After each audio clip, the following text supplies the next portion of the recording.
हाँ, ये इसके बाद की वीडियो है जब हम आपको बताया था कि शीत युद्ध के दौर में विश्व दो धड़ों में बँट गया था। एक जो गुट था वो था पश्चिमी गुट और दूसरा जो गुट था वो पूर्वी गुट था।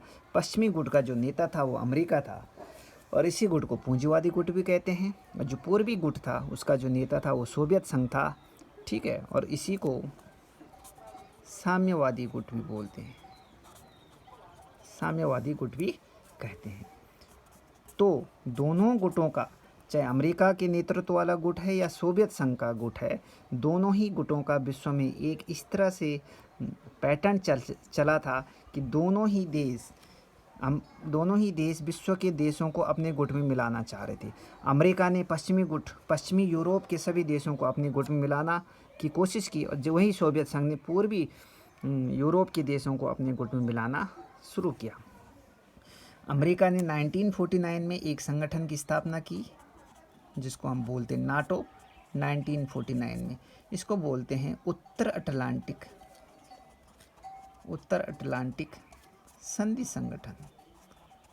उत्तर अटलांटिक संधि संगठन 1949 में अमेरिका ने नाटो की स्थापना की और यूरोप के देशों को यह आमंत्रण दिया कि आप इस गुट में शामिल हो जाओ और इसके बदले हम आपके यहाँ पुनर्निर्माण करेंगे, आर्थिक मदद करेंगे, आपकी अर्थव्यवस्था को मजबूत करेंगे, अपनी इकोनॉमी को रिकंस्ट्रक्शन करेंगे और अगर कोई विश्व का कोई देश आपके ऊपर हमला करेगा तो हम उसका जवाब सामूहिक रूप से देंगे। इसका मतलब नाटो की स्थापना का मुख्य उद्देश्य क्या था? यह एक संधि संगठन था और इसका उद्देश्य सामूहिक समूह की भावना। इसका मतलब नाटो का मतलब अगर कोई विश्व का कोई देश आपके ऊपर हमला करेगा तो इसका अर्थ यह निकाला जाएगा कि यह नाटो के सभी देशों के ऊपर हमला है और सामूहिक रूप से हम इसका जवाब देंगे। तो अमेरिका ने जब उत्तर अटलांटिक संधि संगठन नाटो की स्थापना की 1949 में, तो 1955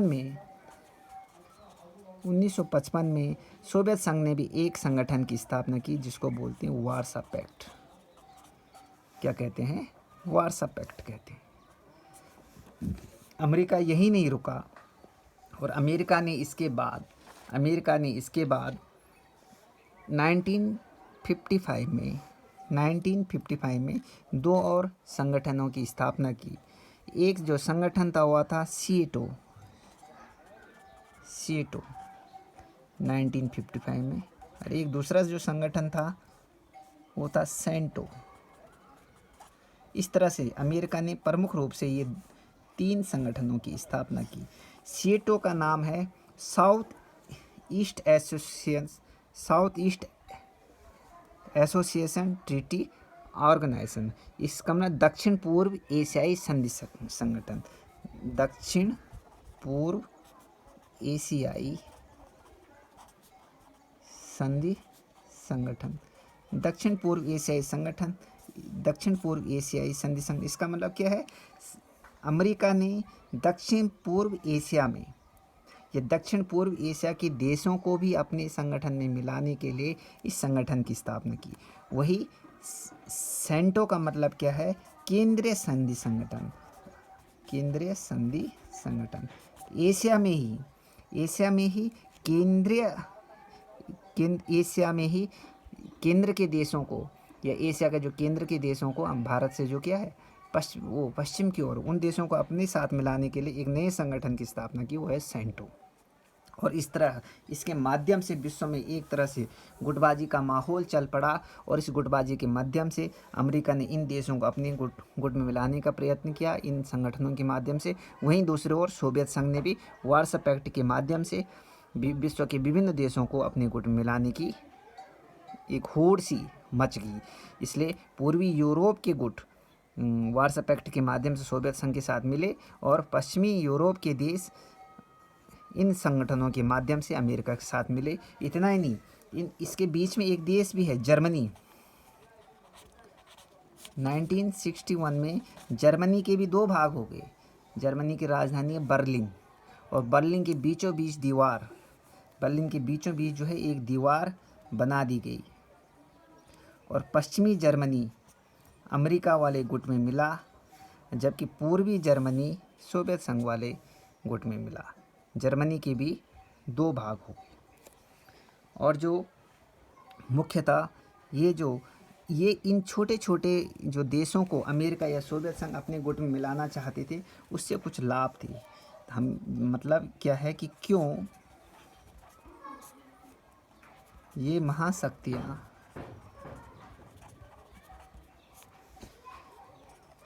छोटे देशों से सैन्य संधि करती थी। इसके क्या लाभ थे? क्यों इन छोटे छोटे, ये तो बहुत बड़ी महाशक्तियाँ थी, चाहे अमेरिका या सोवियत संघ, इन छोटे छोटे देशों को अपने संगठन में, सैन्य संगठनों में क्यों मिलाने चाहते? उसके कुछ कारण थे। जैसे नंबर 1 क्या था कि यहाँ से इनको महत्वपूर्ण संसाधन मिलते थे, जैसे तेल हो गया, खनिज हो गया। इन देशों के बीच, जैसे एशिया में ये जो देश हैं बहुत सारे, जो यूरोप के कुछ देश, इनमें बहुत अच्छा आज भी देखेंगे तो पेट्रोल के मामले में काफ़ी क्या है, ये धनी देश हैं। तो काफ़ी इनको खनिज या तेल मिलता था, इसलिए वो इनके क्या है, क्या कह सकते हैं हम, पहला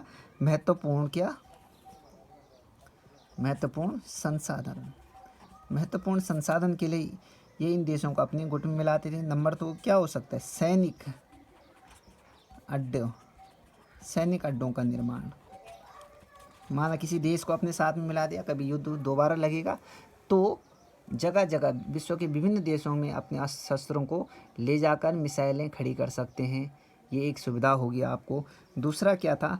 आर्थिक मदद। जब कभी आवश्यकता हो, ये छोटे देश, जब कभी युद्ध लगे तो छोटे देश भी क्या करेंगे, चाहे छोटी छोटी पूंजी देंगे, लेकिन एक आर्थिक मदद आपको करेंगे। इसलिए भी ये महाशक्तियों से को इससे फ़ायदा होता था।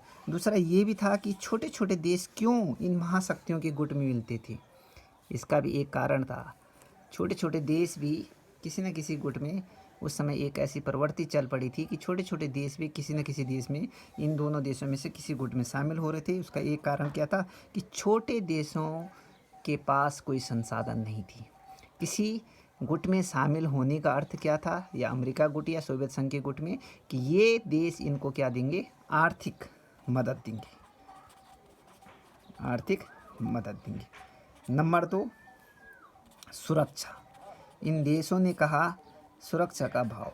इन देशों का कहना था हमारे गुट में शामिल हो, हम आपको क्या है, कोई देश आप पे आक्रमण करेगा तो हम आपको क्या देंगे, सुरक्षा देंगे। तो एक दूसरा ये भी इन देशों का ये उद्देश्य था कि इसके माध्यम से वो आपको क्या करेंगे, आपको क्या है, सुरक्षा मिलेगी। अच्छा, अभी हम इस मैप के माध्यम से समझते हैं कि अमेरिका कहाँ है, सोवियत संघ कहाँ है। देखिए ये अमेरिका है, यूनाइटेड स्टेट ऑफ अमेरिका। ये विश्व का मानचित्र है, ये अमेरिका है। रूस कहाँ है? देखो ये है रूस। यही रसिया पहले का यूएसएसआर या सोवियत संघ था। तो ये विश्व के 2 गुट हैं, ये रसिया और ये यूनाइटेड स्टेट। ये यूरोप है, ये पूरा यूरोप है। ये वाला पार्ट जो है इतना ये यूरोप है। तो ये यूरोप जो है, ये यूरोप के भी 2 टुकड़े हो गए थे। पश्चिमी यूरोप ये यूएसए के साथ चला गया था, पूर्वी यूरोप रसिया के साथ चला गया था। यहीं पे आप देखोगे तो ये यहाँ पे जर्मनी है, ठीक है। जिस तरह से क्या है, जर्मनी के भी क्या हो गए थे, 2 टुकड़े हो गए थे। यहीं पे बर्लिन इनकी राजधानी है। बर्लिन में के बीचों बीच दीवार खिंच गई थी। पूर्वी बर्लिन जो है, पूर्वी जो जर्मनी है वो यूएसए के साथ चला गया था, और पूर्वी जर्मनी रसिया के साथ चला गया था। अब इसमें नेक्स्ट टॉपिक है क्यूबा मिसाइल संकट।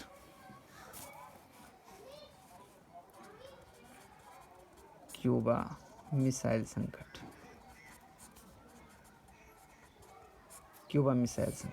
1962। क्यूबा मिसाइल संकट क्या है, आइए इसको समझते हैं। क्यूबा मिसाइल संकट क्या है? देखिए 1961 में एक घटना होती है। 1961 में एक घटना क्या होती है, एक देश था क्यूबा, एक देश है क्यूबा। ये देश जो है, ये क्यूबा जो देश है, ये साम्यवादी देश है, साम्यवादी विचारधारा वाला देश है। और साम्यवादी देश कौन था इसमें? सोवियत संघ, मतलब ये शीत युद्ध के दौर में सोवियत संघ, आपको हमने बताया था कैसा देश है, एक साम्यवादी देश है, ठीक है। और वहीं अमेरिका एक कैसा देश है? पूंजीवादी देश, पूंजीवादी देश है। सोवियत संघ को यह महसूस हुआ, यह लगा कि अमेरिका चूंकि क्यूबा के पास में है, तो अमेरिका को यह कुछ ऐसा एहसास हुआ कि अमेरिका ये साम्यवादी देश क्यूबा पे क्या कर सकता है? हमला कर सकता है। और चूंकि क्यूबा को आर्थिक मदद सोवियत संघ देता था, सोवियत संघ का मित्र था क्यूबा, तो अमेरिका को जब कुछ ऐसी भनक लगी या जब ऐसा कुछ संशय हुआ कि अमेरिका क्यूबा पे आक्रमण कर सकता है, तो सोवियत संघ ने क्यूबा में मिसाइलें फिट कर दी। क्या की? मिसाइल, परमाणु मिसाइलें फिट कर दी। सोवियत संघ के जो नेता थे उस समय, सोवियत नेता थे, वो निकिता क्रुश्चेव थे, निकिता क्रुश्चेव थे। तो निकिता क्रुश्चेव ने क्या किया? साम्यवादी देश क्यूबा में क्या किया? मिसाइलें तैनात कर दी। और वैसे इन मिसाइलों का मुंह किसको ओर कर दिया? अमेरिका की ओर कर दिया।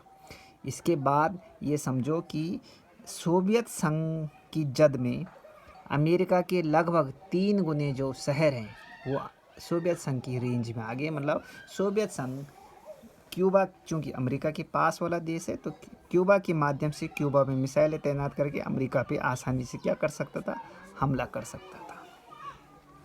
इसकी जो भनक है वो अमेरिका को लगभग 3 हफ्ते बाद लगी। जब ये मिसाइलें तैनात हो गई तो उसके लगभग 3 हफ्ते बाद अमेरिका को इसकी भनक लगी। और अमेरिका के उस समय जो नेता थे वो थे जॉन एफ कैनेडी। कौन थे?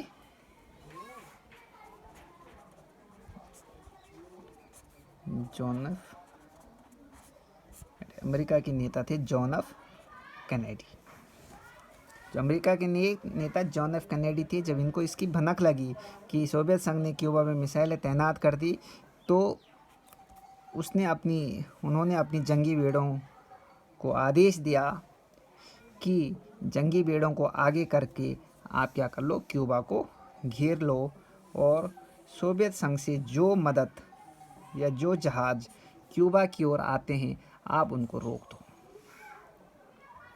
जब अमेरिकी जंगी बेड़ों ने क्यूबा के चारों ओर क्यूबा को घेर दिया और सोवियत संघ से आने वाली जो भी मदद या जो भी जहाज़ जो क्यूबा आते थे उनको रोक दिया, तो फिर थोड़ा एक समय ऐसा लगा कि कहीं ना कहीं आपका तीसरा विश्व युद्ध होने वाला है। पर चूंकि दोनों देश ये जानते थे कि आज दोनों के पास परमाणु शक्ति संपन्न है, अतः दोनों देशों ने कहीं ना कहीं इस युद्ध को टालने का मन बनाया। दोनों राष्ट्राध्यक्षों ने आपसी बात की और फिर सोवियत संघ ने जो ये मिसाइलें थी क्यूबा में तैनात करके इनको क्या कर दिया?